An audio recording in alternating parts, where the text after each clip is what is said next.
The first professional baseball team wasn't in New York, it wasn't in Boston, it was in Cincinnati.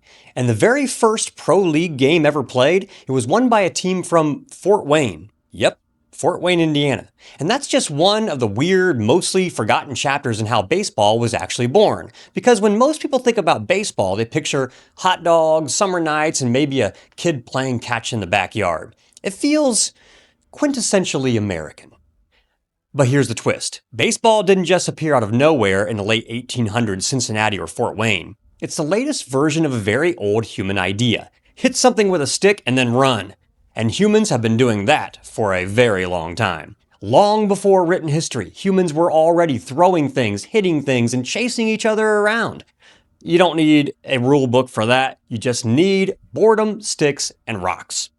Let's start way earlier than Cincinnati. Earlier than Cooperstown, before Wrigley Field, before the Great Bambino, and long before anyone needed a seventh inning stretch. Let's talk about baseball. Let's dig in. Archaeologists and historians have found evidence of stick and ball games in ancient Egypt, ancient Greece, and the Roman world. These weren't baseball, but the core idea was there. A striker, a projectile, and a goal. In medieval Europe, people played chaotic village games where entire towns would try to move a ball from one end of the town to the other. No fixed teams, no set field, no mercy. These games were so violent that kings literally tried to ban them. And then there's Rounders, a British children's game that looks suspiciously familiar. Hit the ball, run around posts, don't get tagged out. Sound familiar?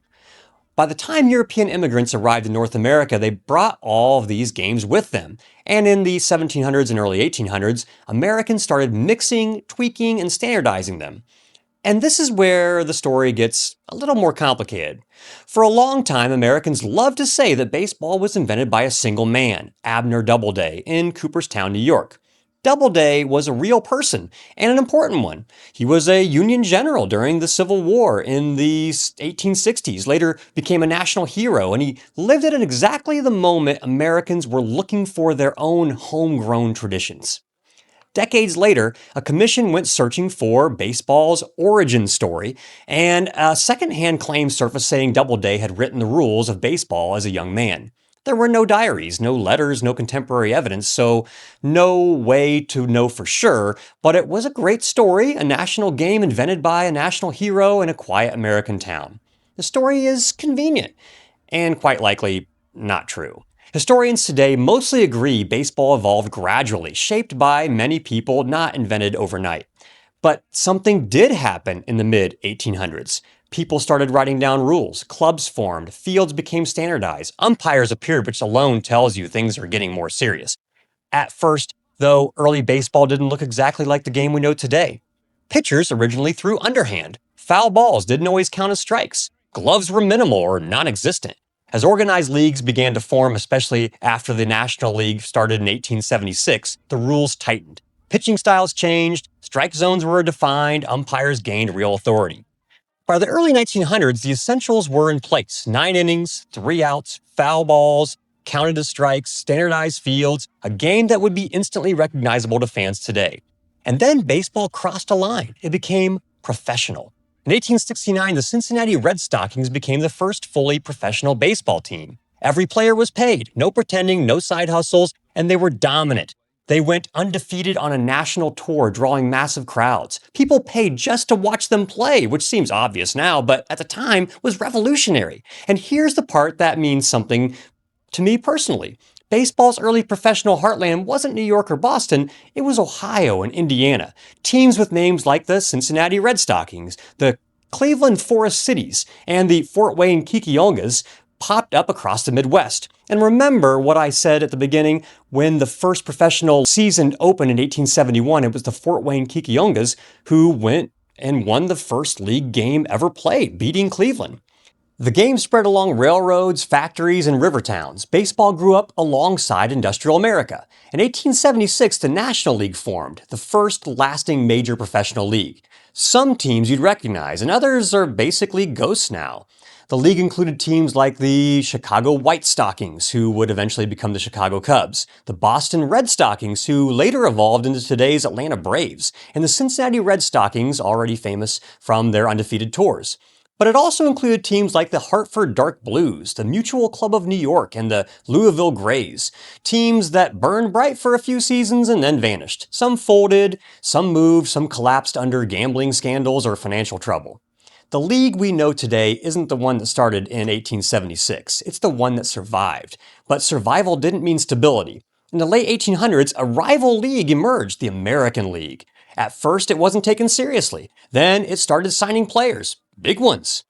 The American League planted teams in cities baseball fans still recognize today, like the Boston Americans, who later became the Boston Red Sox, the Chicago White Sox, and the Detroit Tigers.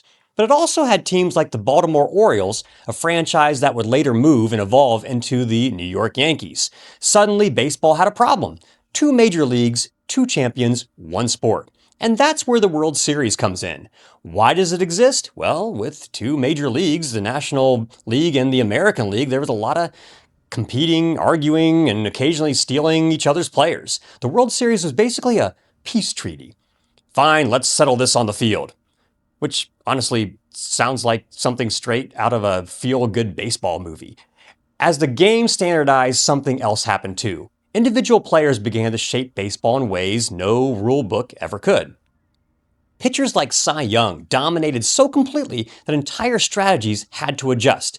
Sluggers like Babe Ruth, the great Bambino, changed how the game was played, turning power hitting into spectacle and drawing massive crowds.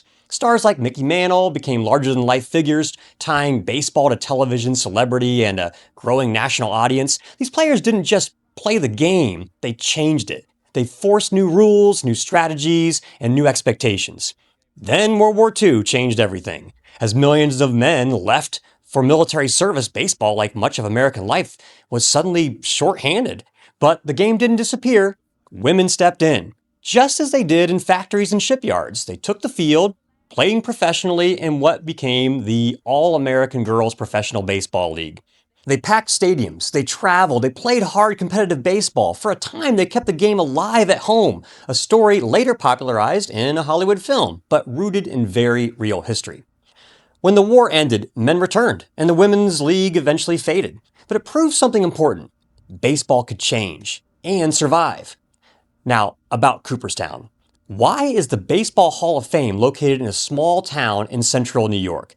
Not because baseball was born in Cooperstown, but because the town became central to baseball's story. In the early 1900s, baseball leaders were actively looking for a clean origin story for the game. Something simple, patriotic, easy to explain, and Cooperstown fit perfectly. It was tied to the Abner Doubleday story. It was small, quiet, and it felt American.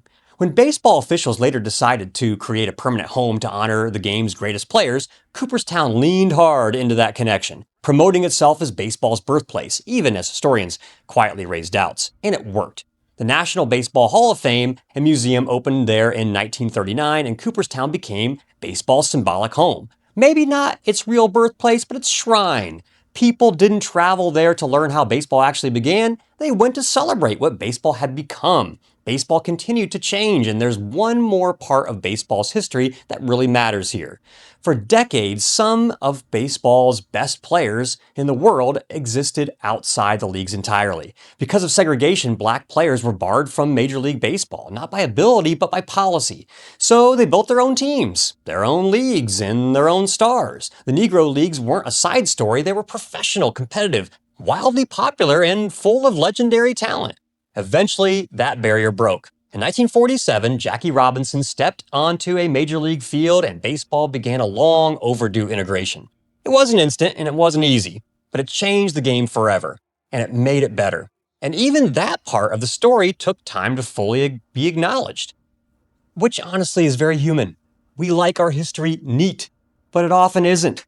Sometimes the real story is a bit of a messy journey, a journey that's still ongoing. And baseball isn't alone in that.